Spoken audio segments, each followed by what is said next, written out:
ایک مرتبہ ہم اس منبر سے پڑھتے ہیں کہ غم حسین کا ایک آنسو جہنم کی آگ کو بجھانے کی طاقت رکھتا ہے. یہ حق ہے، یہ سچ ہے. اس کے پیچھے امام زمانہ کا واقعہ ہے، اس چرواہے کا واقعہ جس نے ایک بکری بادشاہ کے لیے قربان کر دی، اور جب بادشاہ کے پاس آیا کہ آپ مجھے کچھ دیں، تو بادشاہ نے کہا کہ میں ایک بکری کے بدلے میں آپ کو 400 دے دوں گا. تو وزیر نے کہا قبلہ یہ حق نہیں، عدالت نہیں. تو کیا مطلب عدالت نہیں؟ اس نے ایک بکری قربان کی، میں 400 دے رہا ہوں.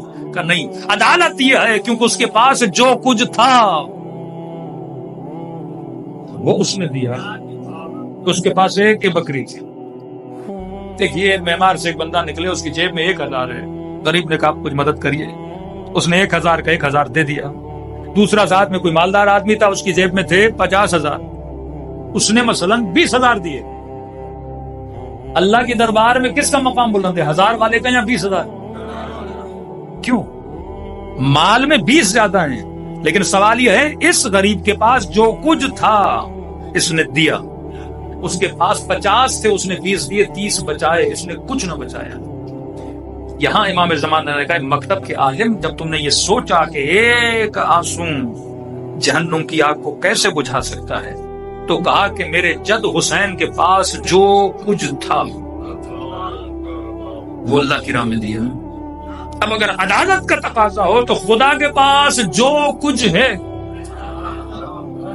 وہ خدا حسین کو دے، لیکن کہا یہ اس کی خدائی کے خلاف ہے، کیونکہ خدا اپنی خدائی کسی کو نہیں دیتا.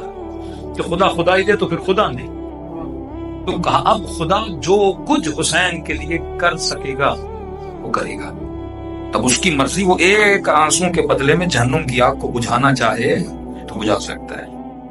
اب آپ نے سنا، لیکن اگر آپ اسی حدیث کو عیاشی کا ذریعہ بنا دو، وہی حدیث ہے امام زمانہ نے کہا ہے کہ ایک آنسو غم حسین کا جہنم کی آگ کو کیا کرتا ہے، بجھا دیتا ہے. اب میں نے اس نظریے کو اپنی عیاشی کا ذریعہ بنا دیا کہ میں نے کہا میرے من میں جو آئے گا صبح سے شام تک کروں گا، اور مجلس امام حسین میں جاؤں گا، ایک آنسو بہاؤں گا، اور سارے گناہ کیا ہو جائیں گے، مٹ جائیں گے.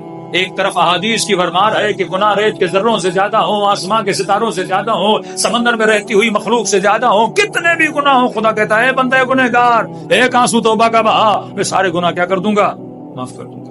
ویسے کیا بناؤں، عیاشی کا ذریعہ بنا دوں، بس میں نے جو کرنا ہے کروں، لیکن ایک توبہ کا آنسو بہاؤں گا اور سارے گناہ کیا ہو جائیں گے، بخش دیے جائیں گے. یہاں پہ امام رضا فرماتے ہیں اگر کوئی اس نیت سے توبہ کرے کہ ابھی بخشواؤں گا، کل جا کے عیاشیاں کروں گا، پھر رب کے دربار میں آ کے توبہ کروں گا، مولا فرماتی ہے توبہ نہیں کر رہا، یہ اپنا مذاق بنا رہا ہے.